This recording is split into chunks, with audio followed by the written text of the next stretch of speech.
Bien, señores, vamos a decir algo más de lo que hemos dicho, diciendo que lo que está ocurriendo en algunos medios de investigación, que todo el mundo sabe que los medios de investigación se alimentan de datos e informaciones que le envían personas que tienen interés en que esos datos aparezcan.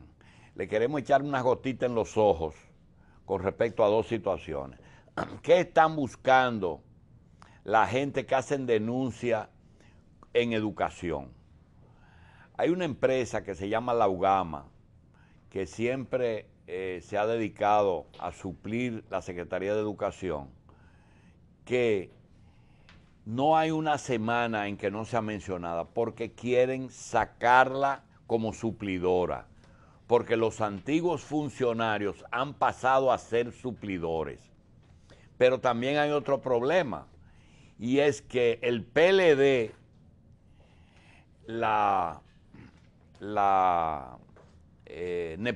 nepotismo lo está usando con familiares que tienen que ver con matrimonios para que el apellido no aparezca. ¿Qué quiere decir eso? Que pone los esposos de las hijas en los cargos. Eso es realmente lo que está pasando con las denuncias que tienen que ver con educación. Por otra parte, quisiéramos decirle que lo que está pasando en el INDRI no tiene nada que ver con aguas, ni presas, ni canales, ni recanalizaciones. Tiene que ver con la lucha que hay entre Sonia Mateo y Olgo Fernández por la senaduría en el 2016. Entonces, la gente de Sonia lleva a los medios los datos de los familiares o personas allegadas que tengan el mismo apellido del actual director del INDRI para destutanarlo. Entonces, pero qué temprano. Sí, porque ya comenzó, porque hay almas que salvar. Sí, pero que no nos confundamos, que ese señor que está en el INDRI está haciendo un buen trabajo, pero como no encuentran, entonces están hablando de los 180, él tiene más familia nombrada que la que él tiene. Oye, más familia nombrada que la que él tiene. En Dajabón. No, en todo el país. Porque aquí todo el mundo sabe que la política se hace en una forma familiar. A nadie se le ha ocurrido decir que Sofía Leonor Sánchez Baré, ¿cómo se llama? Lorenzo Sánchez Baré y Vicente Sánchez Baré, nepotismo. Y los Paret. Los Paret. Y los Germán. Los Germán. Entonces, señor, ¿cuál? Los Fadul, nada más. Los Fadul. Mayor, un Fadul. Oye, el general. Ajá. Porque ahí también. Señores, que esa Tiene gente su cuota. siempre, bueno, el problema es que estaban ahí. Sí. Pero ese fue un tropezón. Ah, los Fernández también. Sí, ¿verdad? Entonces está el esposo, la esposa, la sobrina, hermana, la hermana. Bueno, Entonces ahora resulta que a quien le tocó fue a Olgo, porque se llama Olgo. Pero son familiares de él. Hay familiares porque era el comité de base de Dajabón. ¿De quién están los comités de base? Es de la familia, solo seguro. Pero hay que ver lo de la ley. Ay, hombre, hay que verla. Y los esposos, y los sobrinos, y los cosas. Óyeme. Señores, ¿me le van a poner micrófono a las muchachas? No.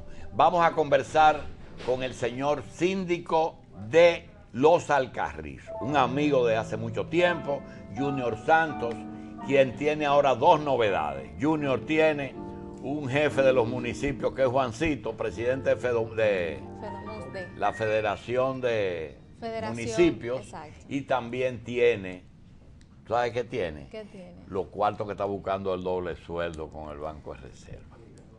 Bienvenido, Junior. Buen día a esta revista. La verdad es que para nosotros es de grato placer estar aquí. Y nada, presto sobre todo a hablar sobre futuro. Para nosotros es muy importante el futuro de cara a nuestro municipio y de cara a nuestro partido. y de cara a la República Dominicana. Bueno, con respecto al municipio, tú has sido un buen síndico. Ahora, tu partido tiene un futuro triste. Partir de una experiencia pasada debe de ser simple y llanamente como un referente. Y en el PRD tiene que darse la condición para que una nueva generación pudiera juntarse, plantearse proyectos y sobre todo definir una agenda, que son de las cosas que yo entiendo que le hace falta a la oposición dominicana. La oposición dominicana está muy dedicada a decirle al PLD y al gobierno lo que tiene que hacer, pero no ha planteado una propuesta ni se ha dado una agenda que lo lleve a un fin y que cada día se den acciones de cara a ese punto final al que aspira. Junior, cuando tú venías al programa, decíamos aquí que la ayuda que tienen los síndicos o alcaldes del PLD, del secretario de Obras Públicas, es muy notoria. Desempeñar un cargo de alcalde en un municipio de oposición como tú en Los Alcarrizos, ¿es difícil sin ayuda oficial, presidencial? Claro, es muy difícil porque, ¿qué sucede? Como los ayuntamientos son la instancia que las comunidades tienen más cerca, nos demandan todo. Cuando hay problemas de salud, nos demandan soluciones de salud. Pero ese acuerdo que, por ejemplo, tú hiciste con el hospital Vinicio Calventi, ¿ese acuerdo va a progresar o se va a quedar en un papel? Porque el problema es que tú no eres del gobierno y a lo mejor el ministro no apoya al director. Mire, uno de los elementos cuando yo hablo de una agenda de oposición es que la oposición en República Dominicana está muy marcada por negarlo todo. Y tenemos que reconocer que hay una nueva actitud en una serie de funcionarios desde este gobierno y parece ser que es el espíritu del presidente. Entonces, ser gobierno local es ser parte del Estado.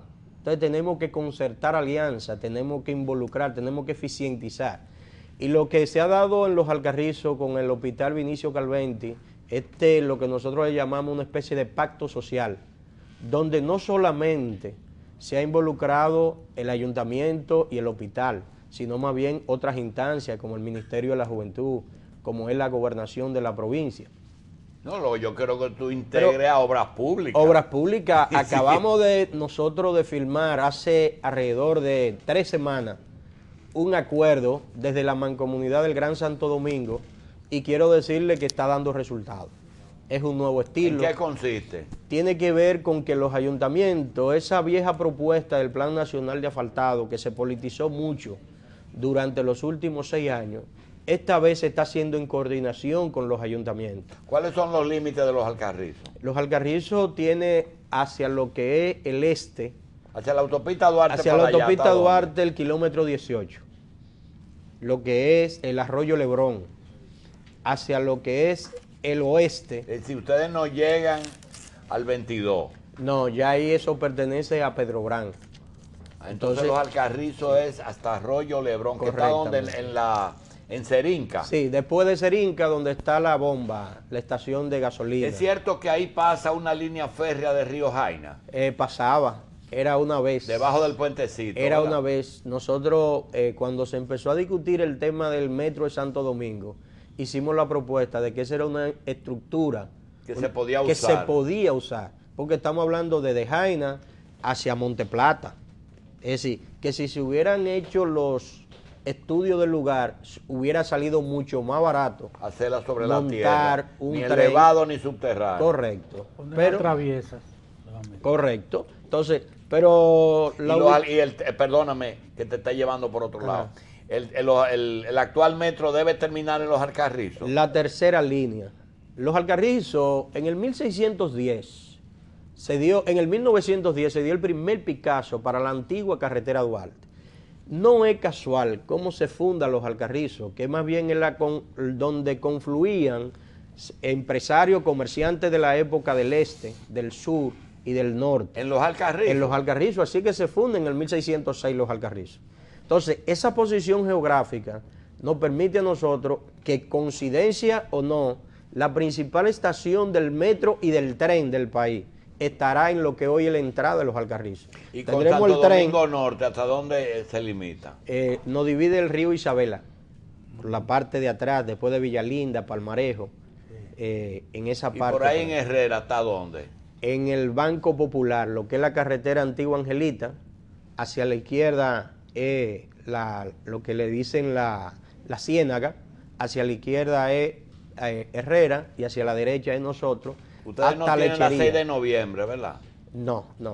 Nosotros, el proyecto que siempre hemos estado demandando y que nos informan que está en carpeta, ayer tuvimos una gran jornada de la Mancomunidad del Gran Santo Domingo, acompañado por Obras Públicas en lo que es la limpieza de la autopista Duarte, y el martes tenemos lo que es un levantamiento de los 4 alcaldes que coincidimos en la autopista Duarte, junto al ministro de Obras Públicas, para hacer el levantamiento de recuperación desde el kilómetro 9 hasta el kilómetro 22.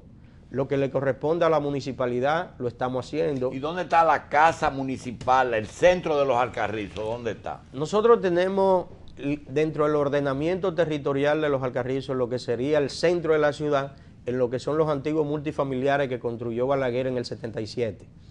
En este momento, como parte de ese tránsito interesante que se dio de pasar de distrito municipal a municipio, nosotros en 2006 compramos un edificio y estamos ubicados alrededor de 1 kilómetro antes de la zona franca de los Alcarrizos, lo que era el edificio La Plaza Lizardo. Nosotros lo compramos con recursos propios y ahí nos instalamos.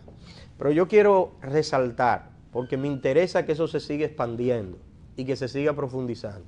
El convenio que se hizo esta vez con el ministro Gonzalo y el Gran Santo Domingo nos ha dado como resultado que esta vez el asfalto que está llegando a los Alcarrizos se está invirtiendo en una acción interesante, que Obras Públicas le baja sus costos operacionales, porque simple y llanamente compra el asfalto a los asfalteros en la planta, y nosotros los ayuntamientos lo estamos aplicando. ¿Ustedes tienen planta de asfalto? No, lo tienen empresas privadas. Entonces, Obras Públicas lo compra, nos lo entrega a nosotros. Entonces, en el caso de los Alcarrizos se está aplicando en base a un plan de descongestionamiento. Nosotros tenemos un plan maestro que ya hace unos 15 días firmamos un convenio con la Autoridad Metropolitana del Transporte para que nos acompañe también en el proceso de reordenamiento. Entonces, el asfalto que va llegando se va aplicando en base a ese plan. Antes se aplicaba... ¿Cuál es tu presupuesto? Nosotros administramos 22.538.000 pesos durante 6 años. Para el municipio densamente más poblado del país. Nosotros somos el municipio que más pobladores tiene por kilómetro cuadrado. Y adicionalmente, por recaudaciones, ¿cuánto le entra? Los Alcarrizos todavía no tienen esa cultura, estamos en un promedio entre 800.000 y 1 millón de pesos promedio mensual. Digamos, ¿cuántos habitantes tiene? Siempre hablamos de 2, lo que nos da el censo, que es 199.611, y lo del último censo, que con los 2 distritos municipales rondamos los 300.000 habitantes. ¿Cuántos votan? Bueno, en las últimas elecciones, en el caso votó alrededor, son 122.214 votantes. Y hubo una abstención en la última elección alrededor de un 30%. Nosotros como alcalde, la primera vez ganamos con 32.000. Esta vez llegamos a 40 y tantos miles de votos para poder ganar. Así que 200.000 habitantes eligen un alcalde con 22.000 votos. No, 32.000 en aquel momento. Ya. Pero está lo que sacan lo contrario. Claro. Señor alcalde, ¿cuál es la prioridad en este periodo que les queda, 4 años, en el municipio de Los Alcarrizos? Lo de quedar o no quedar, Dios sabrá, ¿verdad? Pero en el caso nuestro, nosotros tenemos un plan estratégico marcado a 20 años, que es un acuerdo que se ha estado haciendo desde la sociedad civil, desde los empresarios, hemos estado fortaleciendo las organizaciones de base a través del presupuesto participativo, y hemos estado apoyando la creación de la Unión de Empresarios y Comerciantes Los Alcarrizos como parte de constituir lo que es el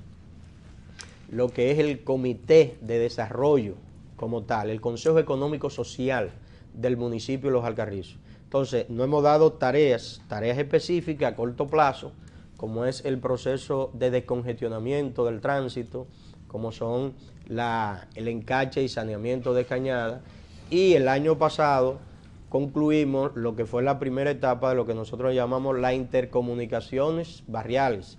Los Alcarrizos están muy incidentados. Nosotros inclusive de los Alcarrizos corren muchos riachuelos, muchas cañadas que terminan en la planta de tratamiento de la Isabela o en la planta de tratamiento de Mano Guayabo. Entonces eso significa que las aguas residuales que salen de los Alcarrizos hay que darle un buen trato, porque hay mucha cañada, el nivel ferriático que hay. Entonces hemos estado trabajando en el primer proceso nuestro. Nosotros construimos unos 27 puentes vehiculares. Ahora nos quedan más pequeños y 2 súper grandes que tiene que construirlo el gobierno central. Agua y basura. Nosotros el tema del agua se ha ido mejorando porque la CAS ha ido invirtiendo de manera progresiva en base a acuerdos que se han estado haciendo entre la comunidad, que nosotros insistimos en que vaya a la CAS a exigir. Algunos acueductos lo ha hecho el ayuntamiento, y en el tema de basura podemos decir que si no somos el municipio más limpio, somos uno de los más limpios del país. En el 2006 se recogían unas 765 toneladas de basura. Hoy estamos recogiendo 5.141 toneladas de basura mensual. Hemos logrado un gran acuerdo. Una compañía privada. Una acción interesante. Somos el único ayuntamiento que tiene una mancomunidad, digamos, entre una acción privada y una acción municipal. Nosotros como ayuntamiento recogemos todos los callejones donde no entran los compactadores. Entonces la empresa privada, que acaba de adquirir unos 12 camiones compactadores nuevos por exigencia de la municipalidad, recoge lo que es la parte donde pueden entrar los compactadores de 16 yardas. Y el dinero ese del préstamo, que usted está tan flamante en una foto ahí con el Banco de Reserva. ¿Sabe qué? Mire, esa fue una resolución que nosotros sometimos a la Asamblea Nacional de Municipios, que va en el sentido siguiente.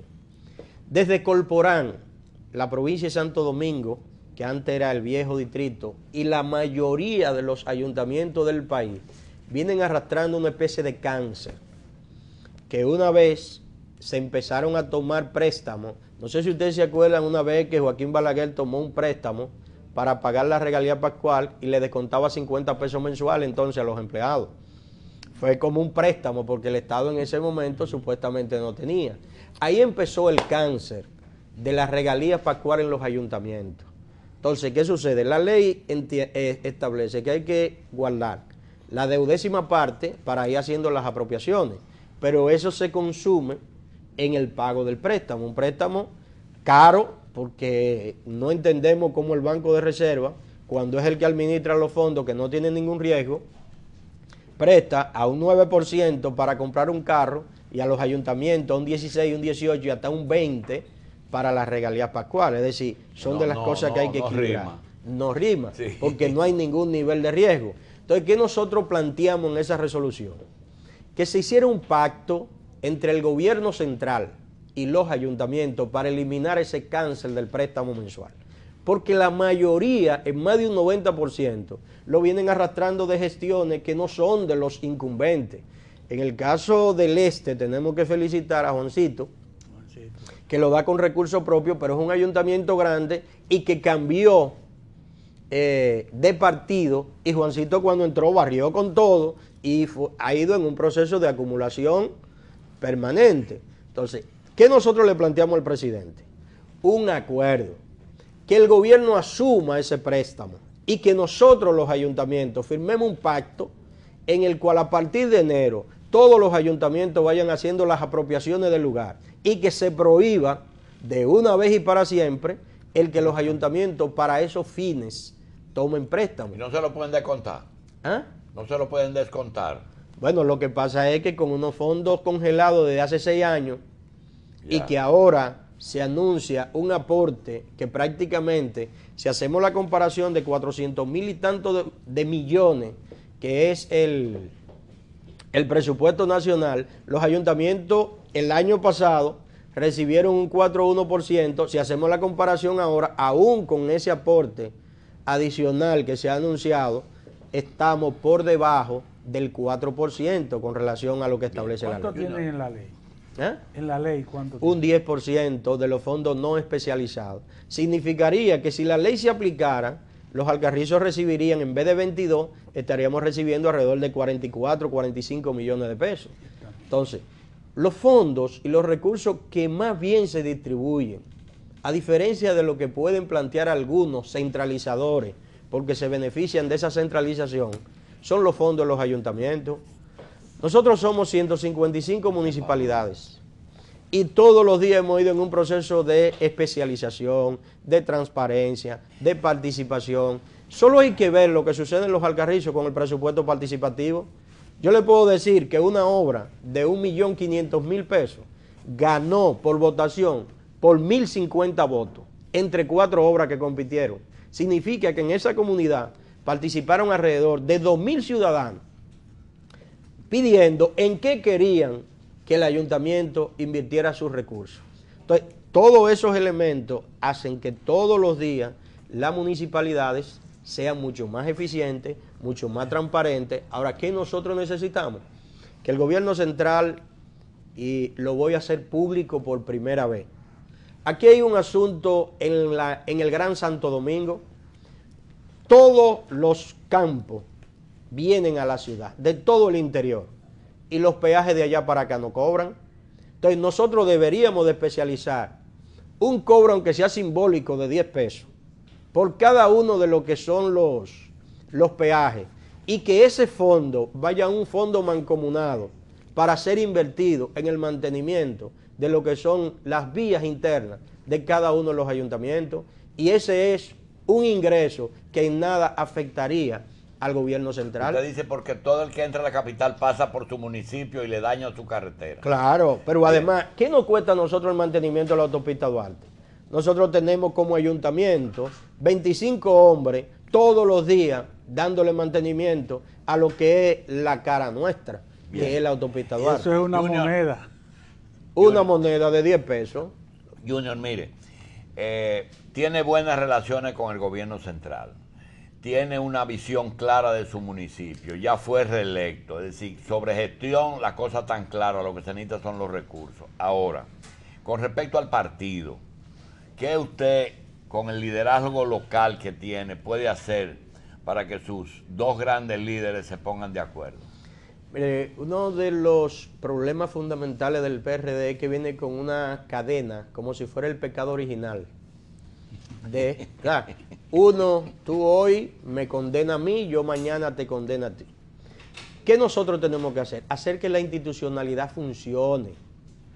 Y si la institucionalidad funciona y contribuimos en 3 elementos fundamentales: hacer un padrón, pero que por más ganado que se sienta uno y por más popularidad que entienda que pueda tener hacia afuera, que promueva un padrón interno para que sean los militantes del partido los que escojan el candidato.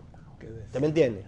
Segundo, nosotros tenemos que definir un plan. El PRD tiene que tener un programa que le presente a la sociedad dominicana por qué la sociedad dominicana tiene que ser PRDista como lo llevamos en la sangre.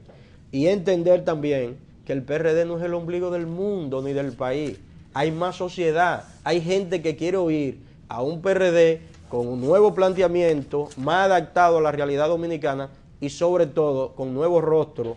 Y la fuerza del PRD radica fundamentalmente en su liderazgo local. ¿Qué nos hace falta? La cohesión de ese liderazgo local. A donde decía, el 16 vienen elecciones y ya estamos en el 2013 el mes que viene. Pregunta, ¿usted no quiere hablar de situaciones electorales todavía o entiende que ya hay que ir posicionándose? Yo entiendo que desde ahora debería de hacerse un pacto en el PRD y que Miguel Vargas sea el candidato. ¿Desde ahora? Desde ahora. Y entonces, alrededor de esa candidatura, articular un plan país y empezar a discutir frente a frente al gobierno. ¿Tú quieres un pacto eléctrico? Esta es nuestra propuesta sobre lo que hay que hacer con el pacto eléctrico. ¿Tú quieres un pacto de seguridad ciudadana? Aquí hay un plan, una propuesta de nosotros de seguridad ciudadana. ¿Tú quieres un plan de desarrollo económico social? Esta es nuestra propuesta. ¿Tú quieres fortalecer lo que tiene que ver con la democracia, la transparencia y todo esto, que el PRD, alrededor de una candidatura, que es lo que puede en este momento cohesionar al partido. Si el PRD entra en los próximos meses en un debate por contienda interna, por dirigir estructura partidaria, se van a incrementar más las divisiones y se van a marcar de manera definitiva. Porque el PRD hace mucho, que cosa de los que los PRDistas nos estamos cegando, hace mucho tiempo que el PRD está dividido. Lo que hace falta es la oficialización de que cada uno marque qué es lo que representa, qué es lo que defiende, y al final tratar de converger en lo que nosotros planteamos, una especie de federación partidaria, a donde invitemos a los sectores de oposición en base a un plan país, y alrededor de ese plan país entonces después llamar a una convención donde el PRD presente candidatos y otras alternativas que pudieran aparecer presenten candidatos. Pero en el caso nuestro... Pero sobre la base de ese pacto, ¿cómo sería la escogencia de Miguel Vargas? ¿Por la popularidad, vía la presentación de estudios de encuestas? Que los partidos tienen... ¿Cómo? Lo que pasa es que los partidos tienen que manejar algún nivel de inteligencia. Los PLDistas hace mucho tiempo que resolvieron un problema. Y con eso es que han estado gobernando y se han estado posicionando. Lo importante para un partido debe de ser gobernar. Bien. Debe de ser llegar al gobierno. Entonces, en base a eso, hacer un gran pacto con lo que nosotros llamamos que es el activo más promovido y más definido como candidato presidencial que tiene el PRD en este momento. Y hacer la fila. Por ejemplo, una fila se pudiera ver, y con estos términos, una fila se pudiera ver bien.